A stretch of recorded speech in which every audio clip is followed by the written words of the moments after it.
La cúpula que controla Venezuela hace planes para gastar 5.130 millones de dólares en DEG. DEG son derechos especiales de giro del Fondo Monetario Internacional. Irónicamente, esos fondos son para apuntalar reservas o ayudar a países en shock. Pero es que el shock más devastador que ha sufrido Venezuela fue precisamente el chavismo. Lo que acabo de leer es un post en la red X del doctor Miguel Ángel Santos, quien en la actualidad es el decano de la Escuela de Gobierno y Transformación Pública del Instituto Tecnológico de Monterrey, allá en México, además de profesor adjunto de Políticas Públicas en la Harvard Kennedy School de la Universidad de Harvard. Miguel Ángel, muy buenos días. Muchísimas gracias por estar con nosotros en esta mañana. Buenos días, César Miguel, para ti y tu equipo y para todos los compatriotas que nos escuchan. Miguel Ángel, he comenzado con este post tuyo que es muy reciente, de apenas del 23 de abril. Y Venezuela de repente empieza a titilar en ese mundo financiero, Fondo Monetario, petroleras, Departamento del Tesoro. ¿En qué estamos? Sí, fíjate, ese tweet justo lo hice durante los meetings de primavera del Fondo Monetario Internacional, debido a que salió un tweet, digamos, el reconocimiento del fondo, lo que se dice que es el reconocimiento del fondo al régimen que dirige Venezuela, no sé cómo llamarlo, interino, como fuere, se produjo a través de esa misma red de X, ¿no? Aparte de eso, hay poco más en términos formales, ¿no? Lo que sí hay es un movimiento para restablecer las relaciones entre el Fondo Monetario Internacional y Venezuela, que como ustedes saben están suspendidas desde que Hugo Chávez expulsó al Fondo Monetario Internacional de Venezuela en el año 2007. Eso hace ya, pronto va a ser 20 años. Bien, ¿qué está pasando en este momento? Porque tenemos como muchas cosas a la vez. ¿Qué pasa con esos 5.130 millones de dólares de los DEG, derechos especiales de giro del Fondo Monetario Internacional?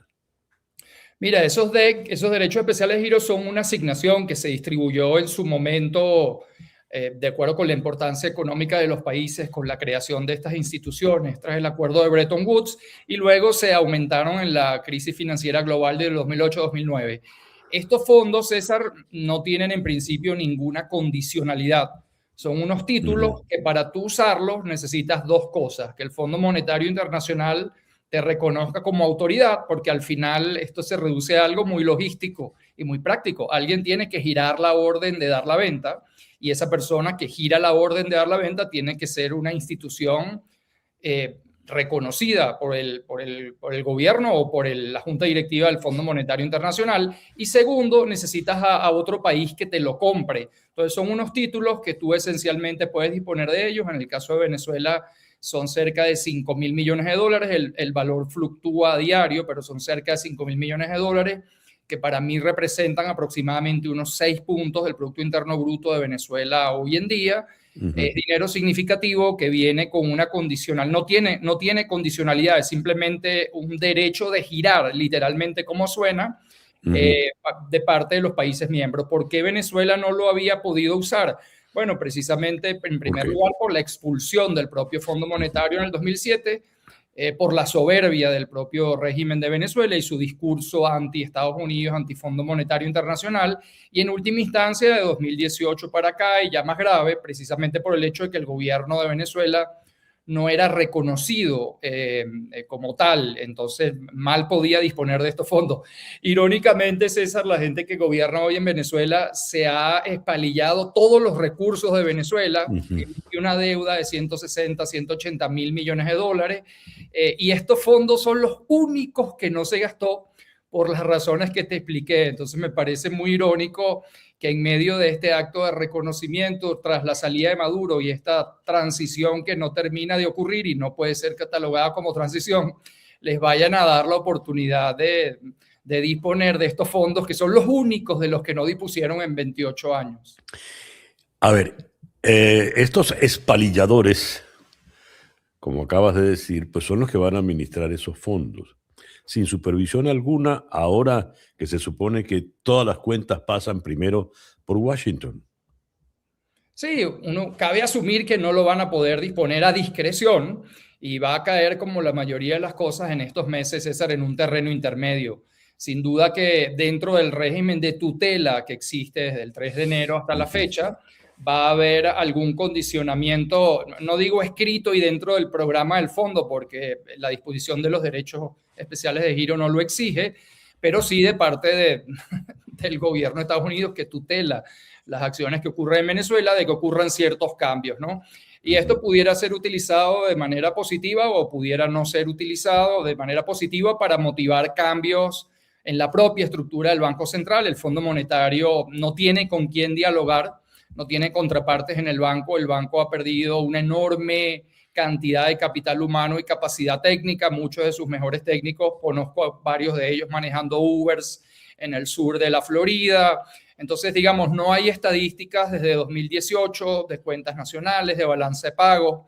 No las publica el banco, pero Venezuela no tiene estadísticas fiscales consolidadas desde 2011, hace 15 años, que son muy importantes para el fondo. Entonces, supongo que esta misión comenzará por permitirles que dispongan en alguna medida de estos fondos. Tendrán algo de discrecionalidad, pero no entera. Y a cambio de eso, espero que haya alguna demanda de reinstitucionalización del Banco Central de Venezuela, que no es algo que nosotros vamos a saber o no saber y que queda incierto. Con el nombramiento del directorio y del presidente del Banco Central de Venezuela se puede mandar una señal muy clara. Ahora, esto está ocurriendo aparentemente con pasos positivos. Digo aparentemente porque las sospechas es lo que prevalece, ¿verdad, Miguel Ángel? Así es. Pero tenemos que el Banco Central ha contratado una empresa auditora para garantizar imparcialidad y lo propio ha hecho la Casa Blanca. ¿Qué es eso? Bueno, es que estamos hablando de una caja negra, de un organismo, irónicamente, otra cosa, César. La persona en la administración de Delcy Rodríguez que está llevando la interacción con Estados Unidos es Calixto Ortega. Calixto Ortega tiene 28 años en el chavismo. Calixto Ortega fue el miembro de la Asamblea Nacional Constituyente que se opuso a la ley que la Asamblea Legítima de Oposición quiso pasar para restablecer la autonomía del Banco Central. Entonces, digamos, este personaje es el personaje que está encabezando el diálogo. Entonces, por eso creo que cuando tú dices la sospecha prevalece, pues en estas condiciones, sin ninguna duda, tiene que prevalecer. Dicho eso, de nuevo, si esto va a terminar bien, la auditoría es una buena señal, pero la señal más importante es el nombramiento del presidente del Banco Central de Venezuela y del nuevo directorio del Banco Central de Venezuela. Con esos nombramientos se puede mandar una señal completamente diferente, que por cierto se ha podido mandar en estos 3 meses y no se ha mandado, César. Aquí lo que ha ocurrido en los nombramientos ha sido una salida de las figuras más cercanas a Maduro y una sustitución por figuras no técnicas o de alta probidad profesional en cada una de sus áreas que no sea la lealtad a los hermanos Rodríguez. Entonces, esta es una oportunidad para que ocurra en una institución clave para la economía un nombramiento que definitivamente señalice un cambio de rumbo. Cito otro tweet, otro post tuyo. Este es del 22 de abril, Miguel Ángel. Venezuela, último lugar del ranking sobre Rule of Law, detrás de Afganistán y de Haití. Ese es el país que quieren estabilizar. La estabilización no solo es un tema de razón de cambio, es un tema de nivel. Nadie debería estabilizarse en el foso a donde dejaron a Venezuela tras 28 años de chavismo. Quizá ahí es donde esté el quid de la cuestión, ¿no? Sí, a mí me preocupa mucho la palabra estabilización, César, porque Venezuela no está para estabilizarla. El país no se puede estabilizar en 1/5 del ingreso per cápita que tenía. Claro. El país no se puede estabilizar con toda su empresa privada expropiada y quebrada por el gobierno. No se puede estabilizar sin darle acceso de regreso a los 8 millones de venezolanos, sin perseguirlos políticamente a los que están en actividades políticas y un largo etcétera, ¿no? Y va a la pregunta, y quizás con esto cerramos. Tú le estás haciendo una pregunta a tu audiencia al comienzo y me quisiera manifestar al respecto. Por favor, por favor. Porque para que las cosas funcionen hacen falta muchos bienes que se llaman en economía complementarios. Entonces, digamos, sí, tú puedes pasar una ley, eso se pudo hacer, pero para producir más petróleo hay que tener más electricidad, hay que tener más energía, hay que tener más carreteras, hay que tener terminales de puertos que funcionen, hay que tener una estructura legal que cuando las compañías inviertan en Venezuela les dé alguna garantía de que en el caso de desacuerdo su caso va a ser juzgado de manera imparcial. Entonces, digamos, para atraer inversiones, y el mundo entero y todos los países de América Latina están haciendo un gran esfuerzo por atraer inversiones, no te sirve decir pasé la ley, te sirve decir pasé la ley y tengo toda esta estructura de bienes complementarios que van a ayudar a que las inversiones en Venezuela sean rentables y efectivamente redunden en beneficio del inversionista y también de los venezolanos. Esto no quiere decir que tiene que estar todo listo, sí, pero tiene que haber señales un poquito más amplias que se están cambiando leyes porque las están cambiando los que pasaron muchas leyes en contrario durante estos 27, 28 años y uno tiene claridad en que están actuando por necesidad y obligación, no por convicción. Y eso nos pone en un escenario muy inestable. Estabilizar lo inestable. Te cito, Venezuela ha experimentado un colapso económico sin precedentes en la historia de América Latina, no comparable a ningún otro causado por circunstancias distintas a una guerra civil o a una guerra o una catástrofe natural. Hablas prácticamente de tierra arrasada. Estamos como peor que en los tiempos de Boves. ¿Cómo se hace en ese caso, Miguel Ángel? Bueno, tierra arrasada es agarra a cualquier país del mundo, César, y redúcele su ingreso por persona a un quinto. Y es efectivamente, o sea, no, la gente puede estar oyendo el programa y decir, oye, pero qué exageración, qué catastrófico. No, no, el país perdió 80% en los 6 años que van del 2014 al 2020 de su ingreso por habitante. Entonces, ciertamente es una situación como esa, como decías tú, sin precedente. ¿Cómo se comienza? Bueno, se comienza por empezar a poner estas piezas y al comienzo, César, se comienza por mandar señales. Yo lo que creo que puede cambiar todavía más las expectativas en relación con Venezuela es que haya una ruta clara para la elección de unas autoridades legítimas. Y entonces ya las leyes, fíjate qué va a pasar ahora, César, a partir del 3 de mayo, hace 90 días que Venezuela no tiene, digamos, el presidente que tenía. Ahí hay un vacío. Ahí sí hay una autoridad promulgando unas leyes que en algún escenario futuro puede ser considerada una autoridad ilegítima a partir del 3 de mayo. Entonces, ¿qué certeza le puede dar esto a los inversionistas? Es muy difícil promover una atracción de inversión y una recuperación económica sin que esa esté liderada por autoridades que tengan legitimidad de cara a sus propios ciudadanos, en primer lugar, pero también de cara a los inversionistas y a la comunidad internacional que está tratando de comprometer con la recuperación de Venezuela. Lo que está ocurriendo, César, es una caricatura de lo que debería ocurrir. Si tú te fijas, los muchos planes de recuperación de Venezuela que hubieron a lo largo de los años, que los hubo, tenían, yo te diría que 4 pilares. El restablecimiento del mecanismo de mercado, de los precios, que el chavismo lo destruyó, el apoyo del Fondo Monetario Internacional con un paquete de financiamiento bastante más grande de lo que estamos hablando aquí, con condicionalidad implícita, la apertura del sector privado a la inversión petrolera y la reestructuración de la deuda externa. Entonces, digamos, esos son los 4 grandes pilares de la recuperación de Venezuela. Digamos, estos 5.000 millones de dólares de derechos especiales de giro son como la caricatura de lo que preveía ese pilar, que fuera el financiamiento extraordinario del Fondo Monetario Internacional con un programa de más de 50.000 millones de dólares, con un apoyo del fondo en el proceso de reestructuración de deuda, etcétera. Y lo mismo con la industria petrolera. Hay una cifra rodando por ahí, será más, será menos, pero menos de 80, 100.000 millones de dólares para reactivar a toda la industria petrolera y desarrollar el potencial de Venezuela no vas a necesitar. Con este cambio de ley llegará alguna inversión de empresas buscando aprovechar sus capacidades ya instaladas. De nuevo, es una caricatura de lo que debería estar ocurriendo para promover una verdadera recuperación. ¿Por qué es una caricatura? A ver, has explicado en estos minutos un punto muy delicado. Lo que ha habido han sido cambios de nombres, han salido de gente, digamos, afecta a lo que era la cúpula Maduro-Flores y han sido sustituidos por otras personas no de probada probidad ni de probada solvencia técnica profesional.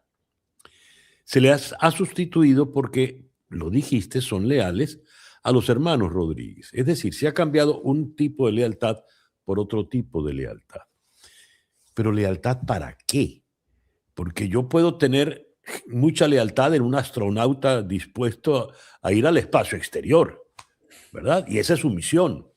Pero en el caso del actual gobierno que lidera Delcy Rodríguez junto a su hermano Jorge, ¿la lealtad es para qué, Miguel Ángel?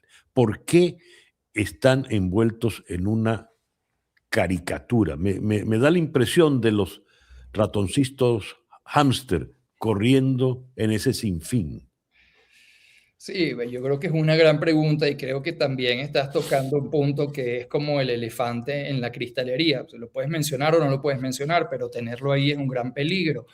Y es el hecho de que esta transición que está ocurriendo por obligación y no por convicción.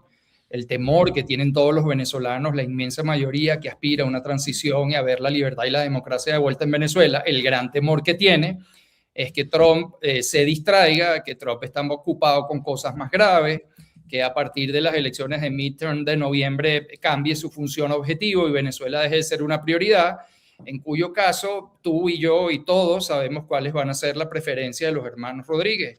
No va a ser promover una transición abierta, democrática, libre, que evidentemente va a resultar en su salida del poder, sino va a ser buscarse perpetuar en el poder, digo yo, juzgando por lo que ha pasado durante 28 años, ¿no? Entonces, digamos que ese es el gran temor y creo que por eso hay movimientos que no terminan de cristalizar grandes cambios y que son fácilmente reversibles, César Miguel, en el evento de que ocurra un cambio en las condiciones externas que los ha obligado a ellos a proceder de la forma en la que están procediendo. Entonces, cuando se hacen las cosas por necesidad y no por convicción, hay peligros en que esas cosas se sostengan y uno los conoce muy bien, no son personajes nuevos dentro de la política venezolana. Están actuando quizá porque tienen un corsé, ¿verdad? Y el momento en que se quiten el corsé, respirarán aliviados.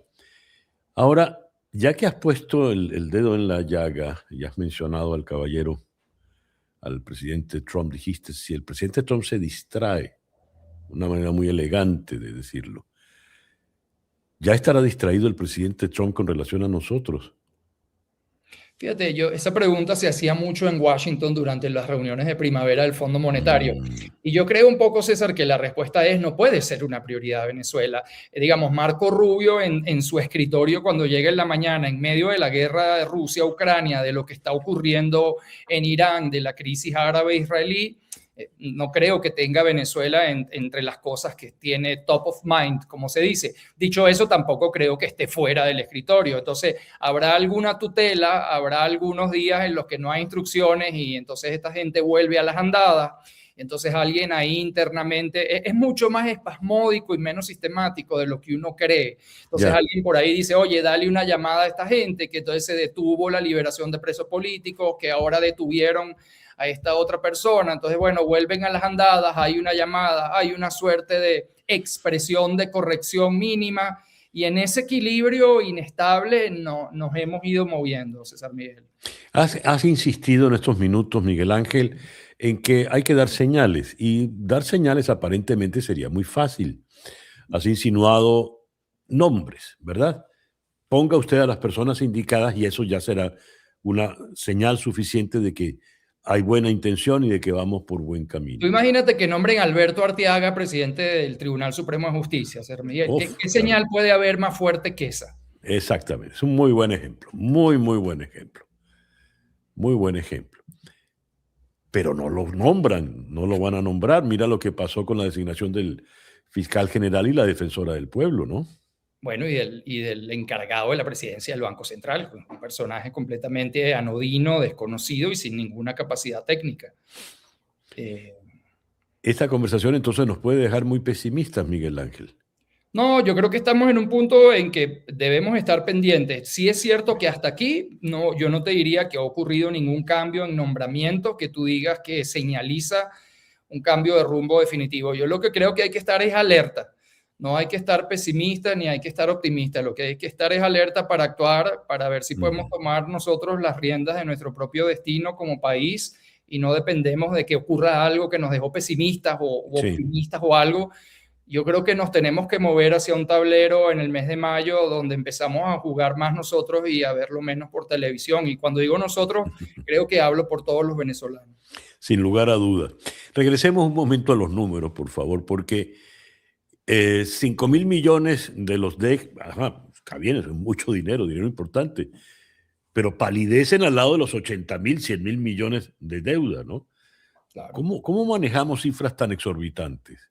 Sí, fíjate, lo de la deuda, César, son 2 veces el tamaño de la economía de Venezuela. Un país como Venezuela entra en problemas cuando su deuda pasa de 70-80% del tamaño de la economía. Venezuela, en lo que digan el go de la carrera y empecemos a hacer las cosas bien, arranca con 200%. Poco más, poco menos, yo tiendo a pensar que será un poco más, ¿no? Entonces, claro, eso no te deja espacio fiscal para gastar en las cosas que el país necesita, todos estos bienes complementarios que hablábamos para poner a funcionar la economía. Entonces, la manera de darle la vuelta a esto era un acuerdo con el Fondo Monetario Internacional en el que fuese el fondo el que asesorara al país en la reestructuración de la deuda externa, que por lo larga que ha sido, por el tiempo que lleva en default sin pagarse, que por la diversidad de actores, hay bilateral, hay Rusia, China, hay lo que no hay, irónicamente, es multilateral, pero del resto aquí se le debe a proveedores, se le debe a tenedores de bonos. Entonces va a ser una reestructuración muy complicada y hay que hacerla acompañado de la comunidad financiera internacional, expresado su apoyo a través de los organismos conocidos de Bretton Woods, Fondo Monetario Internacional, Banco Mundial y en menor medida el Banco Interamericano de Desarrollo. Digamos, esa es la manera de darle la vuelta a ese punto que tú dices, o sea, ¿cómo empezamos a rodar si podemos disponer ahora de 5.000 millones de dólares y hay una cosa que se llama instrumento de financiamiento rápido, que serían otros 5.000, y entonces tú debes 160, 170.000. Bueno, la manera es haciendo las cosas bien desde el comienzo y promover e iniciar un diálogo y un proceso de reestructuración de deuda, que por cierto se han movido muchas piezas en estos 3 meses, pero de este tema no se ha dicho nada. El tema de reestructuración de deuda no se ha dicho nada, va a ser un tema complicado, pero me da curiosidad que se haya avanzado en el tema petrolero, que se pretenda anunciar que va a haber unos nombramientos y se puede restablecer la credibilidad, el mecanismo de mercado, inclusive acercamientos con el fondo. No hay ninguna mención a proceso de reestructuración de deuda. Eso habría que entrarle desde el comienzo con el apoyo de la comunidad financiera internacional. No hay ¿Y eso por qué? ¿Qué sospechas tú? ¿Por qué le pasamos de largo al tema tan delicado de la deuda? Porque puede haber muchas personas cercanas al gobierno y, por cierto, cercanas al menos en términos conceptuales a la oposición, que tienen títulos de deuda venezolana, César Miguel. Si tú te acuerdas, la mayoría del endeudamiento externo venezolano que promovió Hugo Chávez durante el boom petrolero se hizo en emisiones Bolívar-dólar. ¿Te acuerdas? En medio del control de cambio, tú podías comprar dólares cuando había una emisión de un título que podías vender en Estados Unidos, pero tú lo comprabas entregando bolívares, cosa que representó una pérdida de patrimonio extraordinaria para la República. Pero muchos de esos tenedores decidieron quedarse los títulos. No sé si tú participaste alguna vez o yo, pero uno a veces lo hacía para comprar dólares. Entonces agarrabas, te deshacías del título, soltabas bolívares por un lado, agarrabas bolívares por el otro, y era la manera de darle la vuelta al control de cambio promovida por el propio chavismo. O sea, es una fuga de capitales esponsoreada por el propio chavismo. Muchos se quedaron con esos títulos porque durante muchos años, desde las grandes emisiones de PDVSA 2007, por ejemplo, hasta 2017, durante 10 años esos títulos tenían rendimientos extraordinarios y se pagaban religiosamente. Venezuela empieza a pasar hambre en el 2013-14 cuando caen los precios del petróleo y Maduro sigue pagando la deuda religiosamente hasta noviembre del año 2017. Entonces, claro, hay demasiados intereses económicos envueltos, muchos de ellos del propio chavismo que participaron en estas operaciones y tienen bonos, muchos de ellos, digamos, conceptualmente oposición, pero también con intereses de que esta reestructuración no ocurra, o por lo menos de que no ocurra una quita muy grande, y creo que esos intereses pueden estar influenciando de que esta conversación todavía no haya salido. Ya, quiero, Floralicia, pon este comentario de María Webel, por favor, para concluir, porque te pregunté sobre el pesimismo y nuestra amiga María Webel escribe: lejos de desanimarnos, es bueno saber la realidad para actuar en consecuencia. engañarnos no nos beneficia. ¿A qué conclusión llegamos entonces sin engaños, Miguel Ángel? Yo creo que la conclusión es que Venezuela tiene un futuro brillante, César Miguel, si logra promover una transición a la democracia.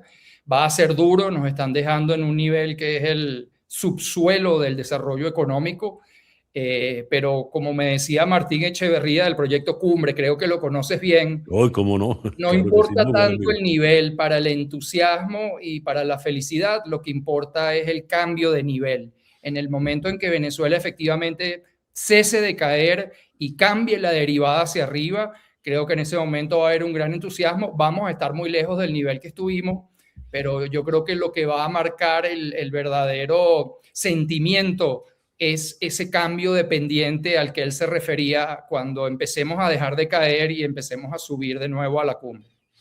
Miguel Ángel, muchísimas gracias por estos minutos en la mañana de hoy. Un fuerte abrazo. Un abrazo, César Miguel. El doctor Miguel Ángel Santos desde México, al frente decano en el MIT. En el MIT, en el Tecnológico de Monterrey, son tecnológicos. Vamos con las noticias más destacadas en este momento.